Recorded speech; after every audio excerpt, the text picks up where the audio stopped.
Thank you very much. Yes, there'll be quite a chunk of Victorian Walkley in what I'm talking about, although actually I'm going to go back somewhat further near the beginning, back to the 17th century, a little bit earlier than Bill was suggesting there, but we'll see how we get on.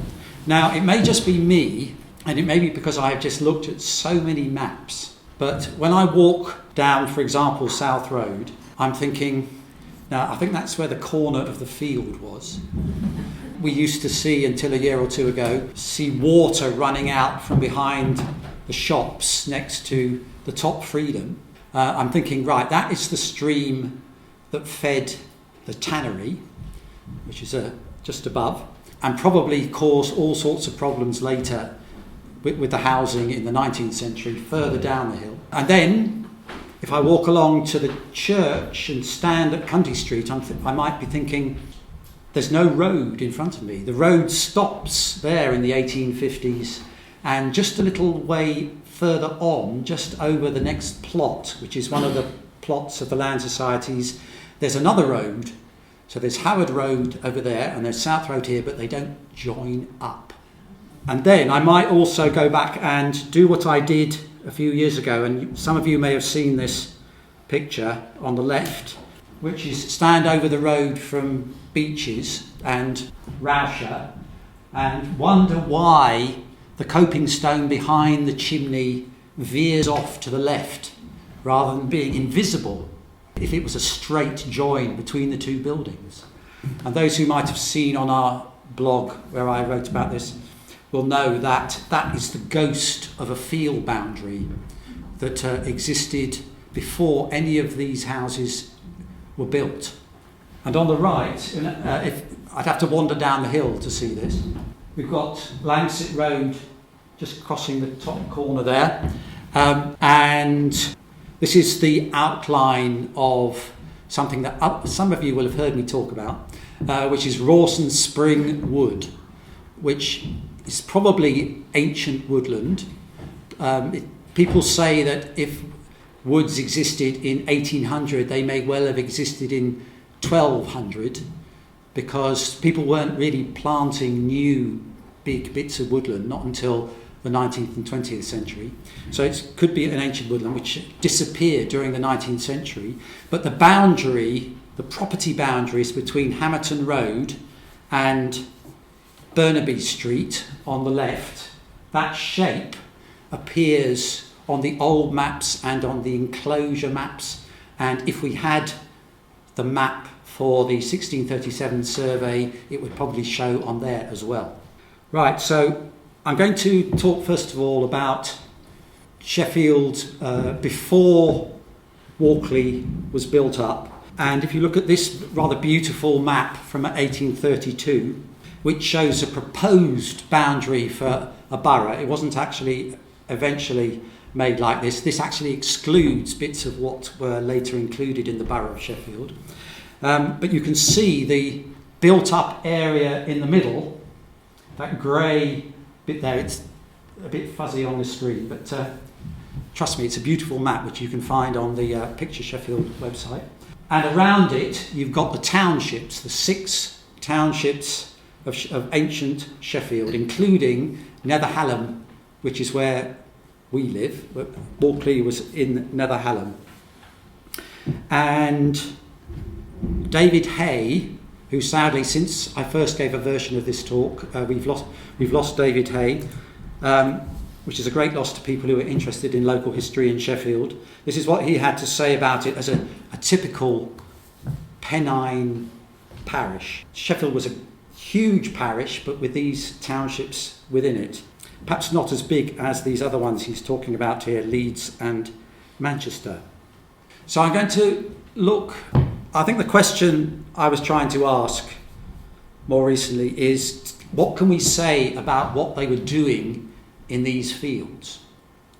And my guess, because it's a steep slope, is that most of it is going to be pasture. They're going to have stock grazing on the grass on these fields. But can we actually find some evidence of that from the records? So I'm going to go back, first of all, to the 1637 survey by Harrison, even though we haven't got the map, if you do come across the map, I'd quite like to know. If you're in the archives and you see a scrap of paper sticking out from another document and it happens to look like a map, it's not going to happen. But anyway, so what we do have is the detailed lists of properties. And here is one. Now this is actually a transcription from the early 20th century. And here we have 2 entries relating to what it calls Birkindole, which I'm pretty sure is Birkendale, and it describes it as pasture.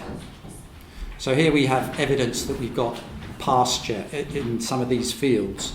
Although we don't have the original map, a researcher called Schofield some time ago did an enormous amount of work trying to relate what was in those lists of properties to the enclosure maps and later maps to see if he could work out what the land use was in different parts of Sheffield. So this is the part of Sheffield we live in. We've got the Don and the Loxley, and here's the Rivelin. And essentially where we live, where we are now, is in this pale area in the middle. Now, unfortunately, if you can't really read the key on here, but that pale area, that there's no entry in the key for the land use, the fields that were here where we are now. So it doesn't really tell you what they use them for. Now, it only just occurred to me why that is. We've always known that Walkley is mainly freehold, which is why the freehold land societies were here in the first place.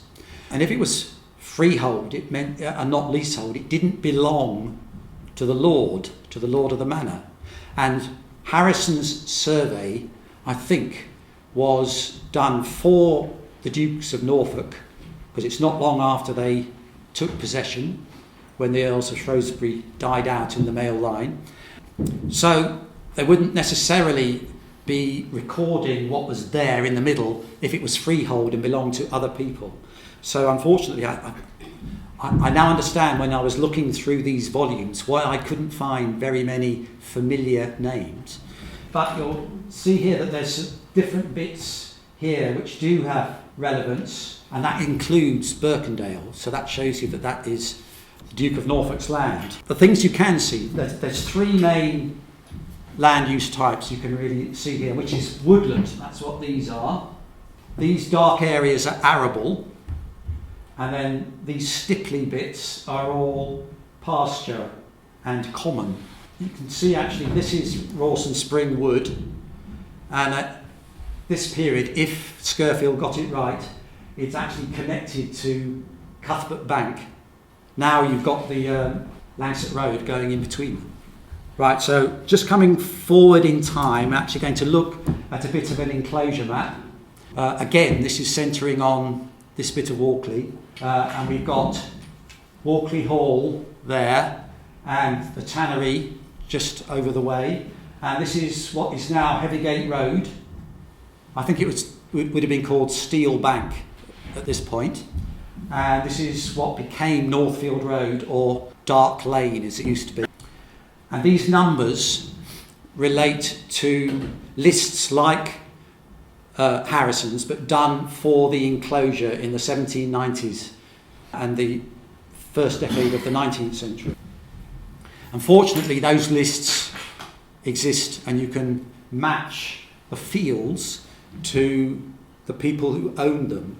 I'll just show you this, which is related to the other map. The people who made the enclosure maps were I've forgotten the name. Anyway, a well-known family of surveyors.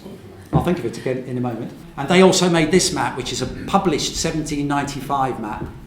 And you've got Rawson Spring Wood, you've got Walkley Hall and the tannery. And I'll just point out this curve on this corner of this field is that curve.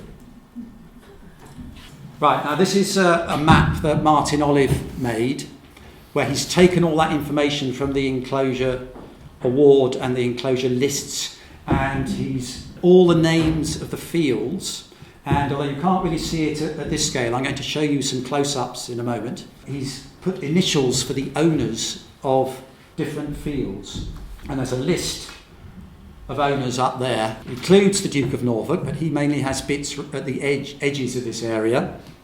And I've recently been looking at a book which I didn't know existed until recently, fairly recently published, which is this, A History of English Field Names.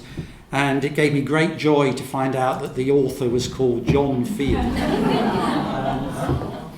I wonder if he considered any other topic. Right, so here's a close-up of that, and so this is the wood. Now this road calls it a little common here. That is basically Walkley Road, and this would be White House Lane or somewhere near it. So we've got Upper Storth. I looked up the word Storth, which appears elsewhere on the map as well, not just here. And as you can see, it's an Old Norse word meaning a woody place. Now it might refer to the wood itself, or it might imply that the wood has shrunk and this field has actually been taken out of the woodland. Right, here we have the centre of Walkley in the 18th century. So again, we've got the hall and the tannery. And I was looking at these three fields, which are near, middle and far Cam Stubbings. Now, I've always assumed that Cam is a personal name because of Cam's Well. I don't know if people know Cam's Well, which is, I think it's supposed to still be there in the corner of a garden on Cam Street. But this perhaps suggests that Cam might be a topographical name, again, Old Norse, and presumably related to the camber of a road. So maybe if you were walking up the hill from Walkley Hall, you might have been passing a hedge bank on the left-hand side, which you might think of if you were using the Old Norse dialect words that were still in the language as a cam. And Stubbings, as you can see, is about digging up things, particularly digging up tree stumps. As in this quote here, "Go break up land, get mattock in hand, stub roots so tough for breaking of plough." So I think that this is showing you that there was a lot more woodland in the past and it's been made into fields. And I'm not an expert on field names, but I'll just say it's particularly interesting that all these words that I have looked up are Old Norse. The name of Walkley itself is Old English, is Anglo-Saxon, but the name of Crooks is supposed to be Norse as well. Something I forgot to say about this map, it shows you how different Walkley is from Crooks, because you can see that this shows you all the individual strips of the common fields of Crooks, and the freehold fields in Walkley look very different. I remember, I think when I was 12, learning about villeins and communal fields and owing work or produce to the lord of the manor. And that sort of pattern in Crooks was still there in the 1851 Ordnance Survey, if you look at it. I think it was abandoned as strip fields, but you could see that there was that sort of structure. Yes, I was looking for names of fields that specifically name types of land use, and I didn't find many. I think this was about it. Just two which suggested pasture, which are not really actually in Walkley, and these others which suggest some sort of crops. So we've got two wheat fields, a stack field suggesting haystacks, rye and peas close. We do get other interesting things in the field names. I'm quite interested. First of all, in this map, you can see that area that was owned by the Duke of Norfolk. You can see N is for Norfolk. That's the Duke of Norfolk. So all this bit, including Birkendale, we've got Upper Birkendale and Lower Birkendale, all owned by the Duke of Norfolk. I'm just looking at these long fields are called Steep Acre and Break Back, suggesting a very steep slope. And I don't know if you can guess what road might run down there. Yeah. Yes, Blake Street. So I'm now just going to look at a few farm buildings, because there are still farm buildings amongst the other buildings in Walkley. We've lost one or two recently. In fact, we've lost this one, the Creve Works.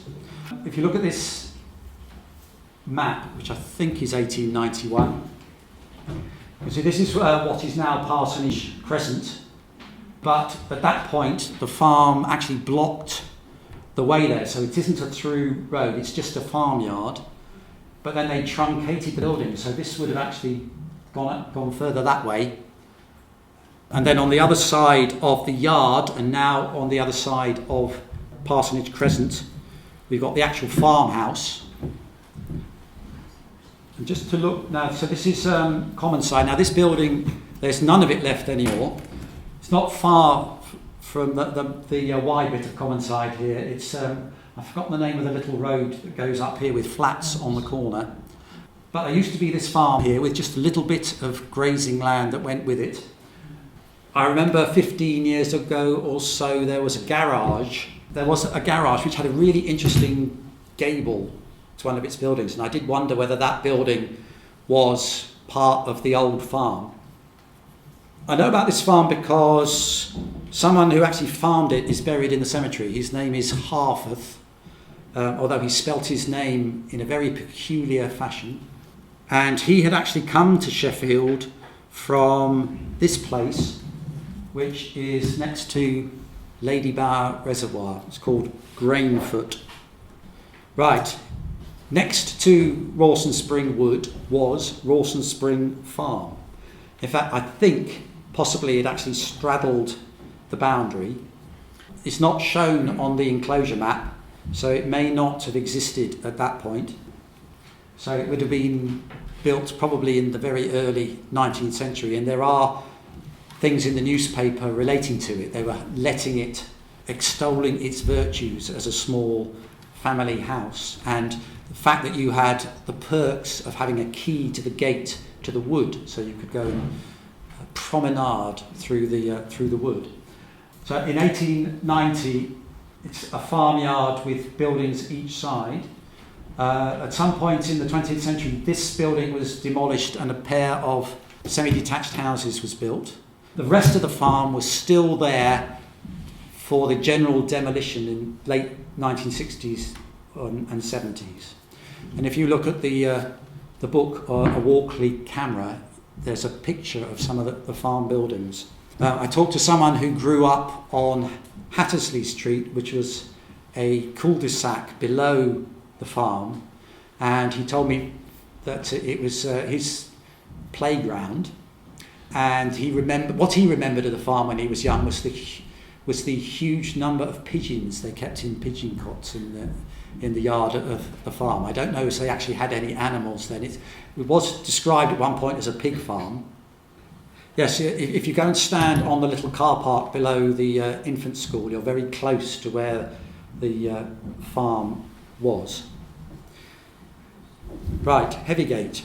Now, Heavygate, of course, has only been a pub since the 1850s, and it has a date stone from the 17th century. So it was a farm. I think Martin Olive told us once that it used to be called Hastelar Farm, and Hastelar is to do with, well, it's from the Latin word for arrow, and it's to do with, I don't know, feudal obligations to support the lord of the manor. I think it's something to do with that. And you can see, well, in 1890, there I thought they were back-to-backs, but it doesn't look as though they're back-to-backs there. But those cottages that were built in the yard, somebody showed me a photograph of them a couple of weeks ago. I'd never seen a photograph of those buildings. But if you walk along there, you can see the doorsteps at the bottom of the wall. And there's the picture you saw at the beginning, which is, I don't know if it's a cow roast or a hog roast at the Heavygate. On Spring Hill, there is this building which looks very different from all the other buildings on Spring Hill, which is a farm. There's a map showing it. Well, it's called Spring Cottage there. But it's definitely a farmyard. And then there's Spooner's Farm, which is on Bowl Hill Road. And the last one I'm just going to talk about is the actual hall, which is definitely a centre for farming. We know at least one farmer, the name of one farmer from the 19th century, which I will talk about in a little bit. His name was John Johnson. He was not necessarily occupying the whole of the building, which had been divided and let out some time before. And I wanted to find, if I could, exactly where the hall was relating to the current buildings, partly because there might be a time when I want to go and show people where it was if we did a guided tour, but it's very difficult because there's not really any trace. So I do know from what I've looked at that this is Bowl Hill Road here, and so just a little bit above Cam Street.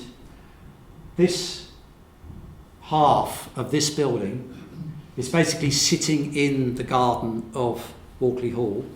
And I'll just show you this slightly ghostly. This is an overlay of an 1890s map over a satellite photograph. This actually comes from the National Library of Scotland website, best site for maps of anywhere in Britain, National Library of Scotland.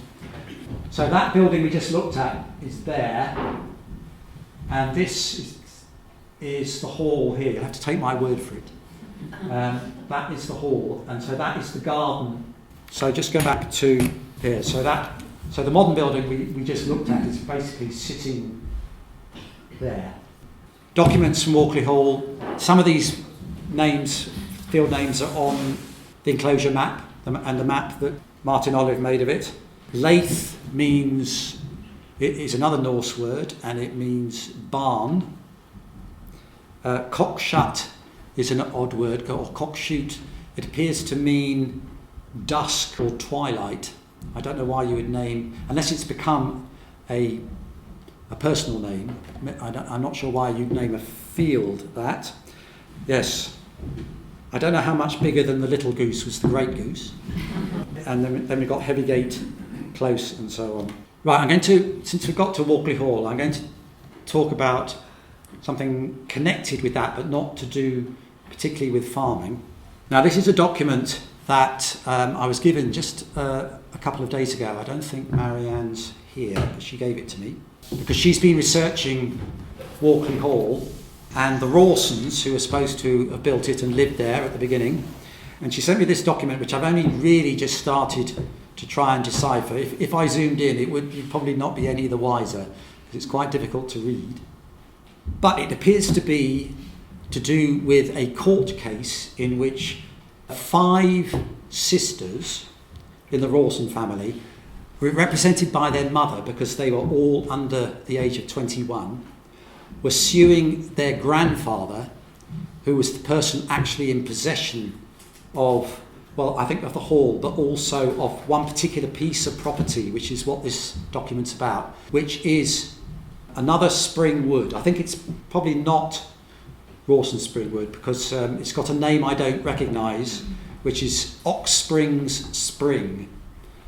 And it's about the fact that the grandfather has a life's interest in owning this property, and he's doing things that might degrade it or split it up or sell bits of it, and they're trying to stop him doing that because it is their inheritance. And this shows, for me, 2 things which I got out of it so far, is how important as economic assets these woods were. Apart from Harrison's survey of the whole of the property of the Duke of Norfolk, there's also an early list of all the spring woods. I think that's actually compiled for the earlier Earls of Shrewsbury, which again shows you how important spring woods in an era before man-made materials being used for things, when wood was much more important, and also, of course, as a fuel.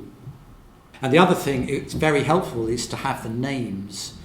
So we've got the names of the 5 daughters of John Rawson, who had died, and so this was part of their inheritance from him. It's just that the grandfather was in possession. And this has actually allows me, because I worked it out, to connect that period to a period much later when they were selling off the land for the freehold land societies in the middle of the 19th century. And this is what I'm going to show. This is a family tree.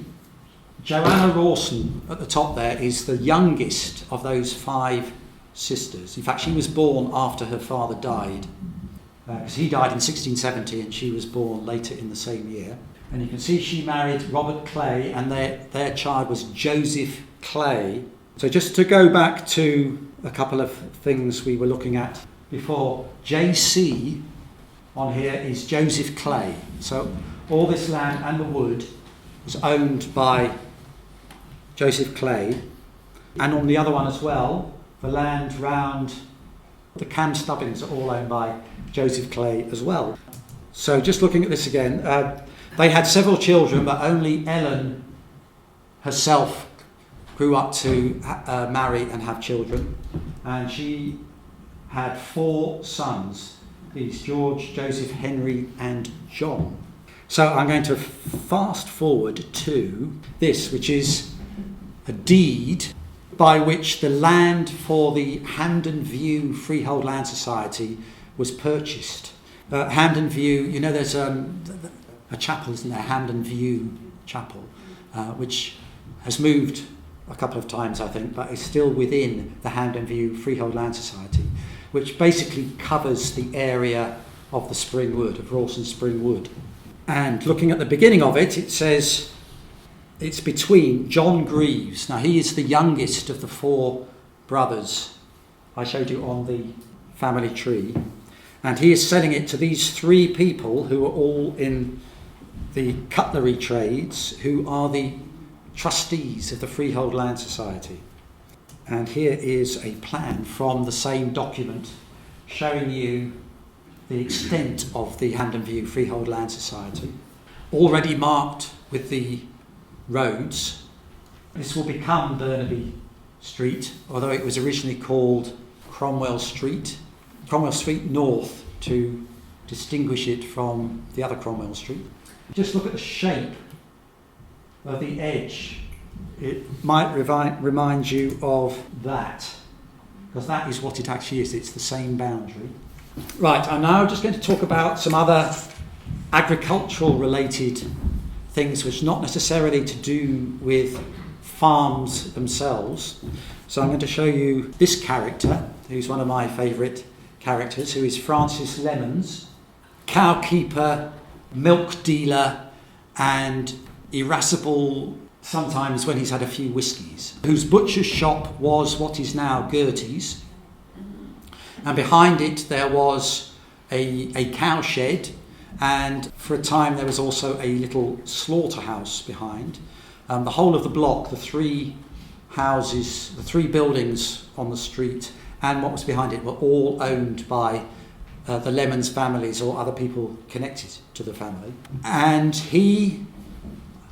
I found out from newspaper reports and so on, he used grazing, but not here in Walkley itself. He actually rented land down near Maiden Bridge in the Riverdin Valley. I know this because at one point a tramp was sleeping in one of his haystacks and set fire to it, and was sued for the cost of the haystack.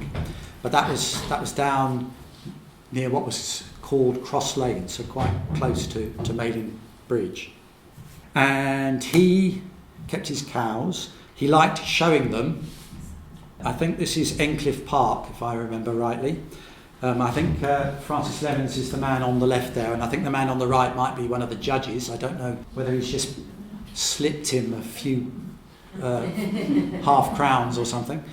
But I can't resist telling you about his interaction with John Johnson, who of course was the farmer from Walkley Hall. And it appears that they both liked taking their cows to shows, and John Johnson kept winning. And Francis Lemons did not like this at all. So they happened to meet in a city centre pub, and each of them had taken several whiskies. In the subsequent court case, It said the parties lived near to one another and were rival exhibitors. The plaintiff, that's Sir John Johnson, generally being successful. They had met in this pub, and the plaintiff, and Lemons made some disparaging comment about Johnson's cows. And Johnson said that if there was any doubt, he would deposit £10 with the landlord of the house, who would decide which were the better.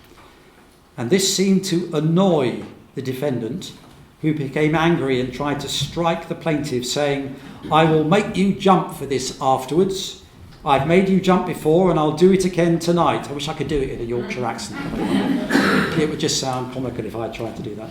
They then both got on the tram, and Francis Lemons would normally have got off near his shop, but he stayed on the tram to the end where John Johnson got off. And as John Johnson walked up to Walkley Hall, Francis Lemons allegedly dragged him into an alley and banged his head and his knee against the wall, which led to injuries and medical bills, which was the subject of the court case. But it was also said, if I can find it, that the counter allegations were that John Johnson said, as he got off, "Come here, butcher, I want thee." And I think, I can't find the bit I'm looking for, but one of them said that girls could milk cows better than he could. And the other guy said that lads could butcher better than the butcher, something like words to that effect. £25 was claimed, and the sum was 30 shillings or something that was awarded. Right, I'm just going to talk, because I'm moving towards talking about the parish part of the talk, which won't take quite so long. So I'm just going to talk about the rapid growth which led to the building up of Walkley. So just to look at the figures for the population increase, which always astound me. If you look at the decade, which is the peak decade for the freehold land societies, which is the 1850s, there's an increase for Sheffield of population of 50,000, starting with 135,000 and ending with 186 in 10 years. And it's staggering to think how they could accommodate that number of people in 10 years. And the population of Nether Hallam more than doubled. So I'm just going to think about Parish. I'm going to show you this map again. So Sheffield here is a single parish church, but with chapels of ease, that like at the old chapel at Ecclesall and the hilltop at Attercliffe, and then the city centre chapels of ease, St James's and St Paul's. But still, it's one vicar, one church, and well, we've seen how many people. By the 1840s, when it was still one parish, that's an enormous number of people to try and accommodate in the churches. But the vicar of Sheffield was very resistant to the division of the parish, because the parish was his livelihood. But there were more chapels of ease that were built before the whole of the parish of Sheffield was divided. So you've got the Millionac churches like St Philip's, St Mary's, and Christ Church, Attercliffe, and I think the new church at Ecclesall as well. But these were not parishes in themselves. There were burials there and baptisms, but there were no marriages, because the marriages were the real heart of the income of the vicar of Sheffield. So it wasn't until the 1840s that he agreed that the parish would be divided. There would be new districts, which eventually it was planned that there would be churches built on those districts, but they also gave territories to the existing chapels of ease, like St Philip's. So St Philip's became a parish in the 1840s, and that parish included Walkley. So just to look at Walkley expanding and needing to be a parish. So here we have 1853 map with some of the freehold land societies, but with fields in between. And in this one, as I said at the beginning, when you get to, if you walk along South Road to here, there is the gap. There is a building plot, but no road. And then there is Howard Road there. And I believe, if I remember rightly, that part of the condition for giving the land for the church was that there would be room to have to complete the road. So there'll be a road all the way along. So 20 years later, on this rather creased map, it's filled in. You've got more freehold land societies, still fields above, and also, of course, the quarries above, fields below as well. And so it was felt that Walkley needed to have its own parish. And at first there was a Walkley mission. Now, I've never worked out where the carpenter's shop was. Nice to know. And as it says here, that the land was given by Dr. Livesey, who was the vicar of St. Philip's.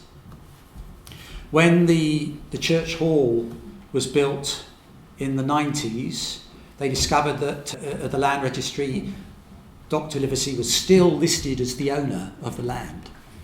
He died in 1870. First vicar, Thomas Smith. This picture comes from a book called Sheffield at the Opening of the 20th Century. So it was just before he died, in fact, perhaps a year before he died. I always think he has a bit of a sparkle in his eyes.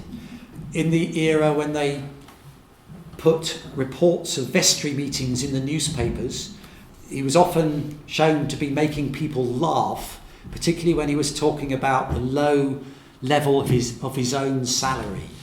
But as it says here, he was a successful clerical beggar.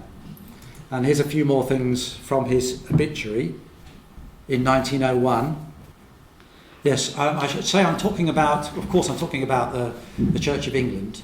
Other churches and chapels are available. I'm looking forward to the research that one of our historians members is doing for Ebenezer, because she's got quite a lot of information and records. Right, so that was 1901, but this appeared in the Independent in 1893. It was a mistake. It said he was dead, and it gave a full obituary of him, which he read. I quite enjoy reading this. So that is in the Independent. So this is from the rival newspaper, the Daily Telegraph, Sheffield Daily Telegraph, having a bit of fun with the mistake that their rivals had made. I'll just read this. The Reverend Thomas Smith, Vicar of Walkley, has had the privilege denied to most men of reading his own obituary. On Saturday, he had placed in his hands a copy of our contemporary recording his sudden decease and giving an extended notice of his career. He thought he was alive, but did not like dogmatically to assert his existence in face of the uncompromising statement that he was dead. In his difficulty, he consulted his church wardens, who, not liking the idea of losing their genial vicar, declared against the newspaper report. Thus fortified, Mr. Smith went across to his church and conducted a wedding. But as the happy couple were driving away, he warned them that they had been married by a dead man. Afterwards, he walked into Sheffield, had a pleasant chat with Archdeacon Blakeney, and met many friends, with the result that before afternoon arrived, his confidence in his continued existence was in good part established. And yesterday the reverend gentleman was in his usual place at Walkley Church. In his actual obituary in 1901, it related briefly the fact that this had happened, and said that the next time he preached on the text of, "And can these dry bones walk?" So the church, first of all, with money from the Church Extension Society, they built the first part of the church in 1862, and this is from the archives of Lambeth Palace, showing the plan of that original chapel. They didn't have enough money to complete the church. Obviously they intended to, because they got enough room, but they ran out of money, and it was not until 1869 that again they got money from the Church Extension Society, and This is the plan of the extended church, which shows the old parts in grey there. And you'll see that, in fact, the chancel has been extended a little bit this way. So I wondered if you could look, whether you could see a join between the two bits of the church. Now, I don't know whether this is really right, but there's certainly a difference. This is one of the high windows at about the right position to be where the first and the second bit should join, and it's actually different, the two different sides. That's got quite a wide bit of moulded stone, and this is quite small. So I'm just wondering whether that is something to do with the fact that that's where the church was extended. Just a few things in the church. We've got the Copley window. The Copleys were church wardens. I'm not sure they were the church wardens there. No, they wouldn't have been the ones who were there when the vicar read his own obituary. They were earlier. His many friends in appreciation of his manly character is what it says there. As well as churches, schools and so on in the parish after the rapid growth of Walkley, there was a certain amount of industry, and the Copleys had a cutlery works between Creswick Street and White House Lane, of which this is a very fanciful picture. So this is meant to be White House Lane. Creswick Street goes down there, and they have completely removed the hill. The artist has removed the hill, so in order to get some sky in. So where I live, it's just about somewhere on that cloud. It looks as though it's all the same period and design, but in fact, I think in reality it was a hodgepodge of buildings smaller than that and further down the hill. Just a few more pictures to do with the church. Here's an early church plus tram picture. Obviously a bit before the First World War, because there are the War Memorial isn't there. And these are more pictures from Picture Sheffield of teachers and pupil teachers. This one is Thomas Smith, the vicar, was responsible for raising money for the schools as well as the church. And this rather odd picture, when buying lamb, buy the best. That is Zaylas, Zaylas. And all this meat in the middle. It's a very, very odd picture. Also due to Thomas Smith is the vicarage. Of course, it's still there and occupied and used. And then there's the bells, given by William Lewis and Mary Littlewood. William Lewis Littlewood was a great character, and he and his wife owned an immense amount of property in Walkley. They never lived in Walkley, but they owned lots and lots of terraces of houses. He was a coal merchant. In some ways similar to Francis Lemons, he could lose his temper and did actually get sent to prison for assaulting somebody, but then was pardoned. But there is a window commemorating him, which is this one, erected by Mary Littlewood in memory of her beloved husband, William Lewis, in 1901. So the bells, as you may know, the bells are rung on the anniversaries of the birth and death of William Lewis Littlewood. Also, Thomas Smith raised the money for the cemetery, opened in 1880. Here's a plan of it in the River Lynn Valley. And there used to be this chapel in it, which I never saw, but I've seen photographs of it. One notable event that took place for many years in the cemetery was the Resurrection Day service, which began up near where the chapel was, but this is a later one, as it says, 1926, with River Lynn Valley Road down below. And that white blob in the middle is the choir on a makeshift stage. I don't know if they ever fell off, but the photographs make it look very precarious. Walkley had its own chapel of these, St Saviour's. The first This faced up Cundy Street. It was actually in White House Road, but faced up Cundy Street.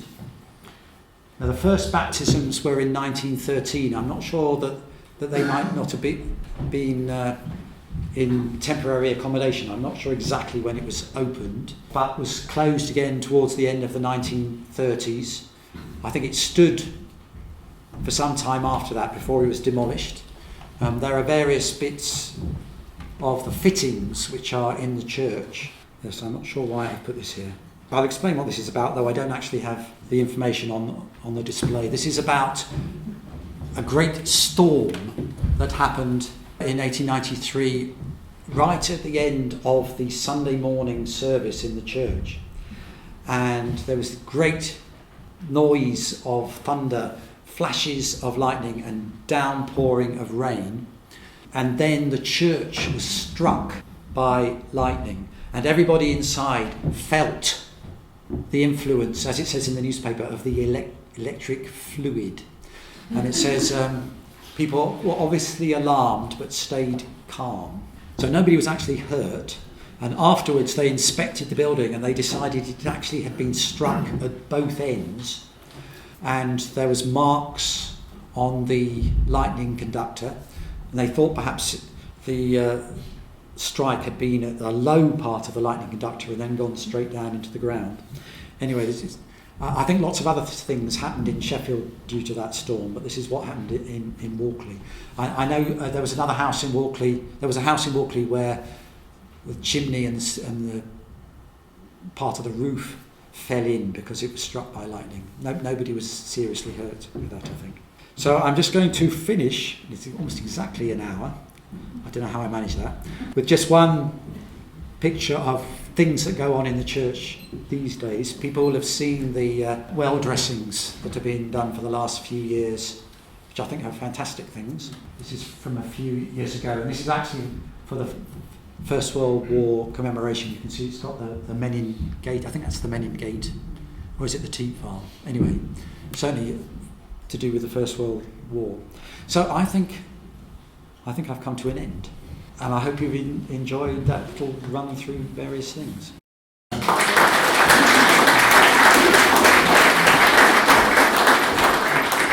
And I would be happy to try and answer any questions. John. Is there a defined boundary of the parish of Walkley? I'm sure there is, because I hope so, because certainly sometimes recently they've walked the bounds of the parish. I think there are maps of parishes in the archives. Actually, I think they're in the local studies library, which have the boundaries on. I haven't actually got something that shows them, but I'm sure there is an official boundary, which may have changed over the time, because we've had St Bartholomew's divided off from Walkley and so on. Yes. Because it's a place like Birkendale, it's not Walkley on one side. Well, now this is a good question. And you've got Waldo on the other side, is that? Because I think Birkendale, the civil boundary, I think has always been this side of Birkendale, if I'm right. So that's a different ward, or certainly has been in the past. I think people who live there argue about it. I don't know whether they prefer to be in Walkley or prefer to be out, I don't know, Crooksmore or whatever. So I think as a project, we're quite flexible. Because, for instance, if you want to talk about those very important things, the freehold land societies, you have to be willing to go further than you would, for instance, if you were talking about the schools in Walkley or the shops in Walkley. I think you have to cut the boundary according to the subject. So, yes. Any other questions? Have you got evidence of the families that lived in Walkley when it was pasture and farm? Are they still around, some of those families, or don't you know? Well, we know the names from Walkley Hall, and we know the names of the owners of the land. It's difficult In the 19th century, when those farmhouses that we saw, we know for instance, the Spooner farms, we know about things about the Spooner family, which is quite a widespread and prosperous family. We know about the Johnsons. Of course, I'm still talking about the area when it was still being built up, so perhaps I'm leaning towards saying we don't really know. I don't know.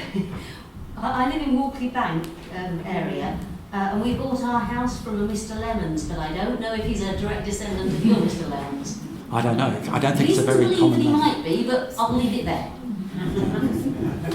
Some names we do know because when I was looking for things about the wood, there are 2 or 3 notices in the newspapers from the 1820s and 30s offering produce from the wood for sale, and usually they give the name of a local person who will show the wood or the whatever.